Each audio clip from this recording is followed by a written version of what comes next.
বর্তমান সরকার এবং সরকারের সমর্থিত একটা বলয় আছে। একটা হচ্ছে বিএনপি, প্রধান রাজনৈতিক দল, যদি প্রধান না বলে যদি বলি যে বৃহত্তম রাজনৈতিক দল বিএনপি, এবং তার একটা বলয় আছে। আর একটা বলয় আছে যারা আমরা মাঝখানে বিভিন্ন রাজনৈতিক দল আছি। আমরা এই দুইয়ের মাঝখানে একটা সমঝোতামূলক আমরা ব্যবস্থা নেওয়ার জন্য বা আলোচনা করার জন্য চেষ্টা করছি। বিএনপির যে বক্তব্য মোটা দাগে, সেটা হচ্ছে আপনি সংস্কার করেন, বিচার করেন, কিন্তু আপনার প্রধান লক্ষ্য হওয়া উচিত দেশকে একটি সুষ্ঠু গণতান্ত্রিক পদ্ধতিতে নিয়ে যাওয়া, নির্বাচন করা।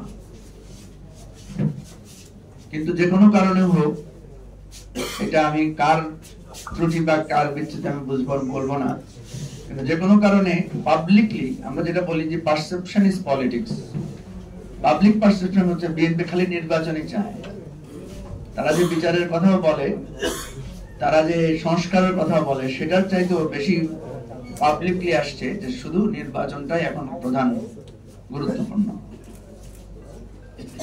সরকার যে কথাটা বলছে, ফাইনালি এখন আমরা যেটা ওনাদের কাছ থেকে ভাষ্য পাচ্ছি, যে ওনারা বলছেন যে আমাদের সরকারের উপরে আমরা নিয়ন্ত্রণ প্রতিষ্ঠা করতে পারছি না, আমরা সংস্কার কার্যক্রমগুলোতে ঐক্যমত্য গঠন করতে পারছি না, এবং ওনারা কিছুটা শঙ্কিত যে এই অবস্থায় নির্বাচন দিলে সুষ্ঠু নির্বাচন করা ওনাদের পক্ষে সম্ভব কিনা, এবং এটার প্রেক্ষিতে ওনারা এখন একটু রণভঙ্গ দেওয়ার চিন্তা ওনাদের মাথায় ঢুকেছে।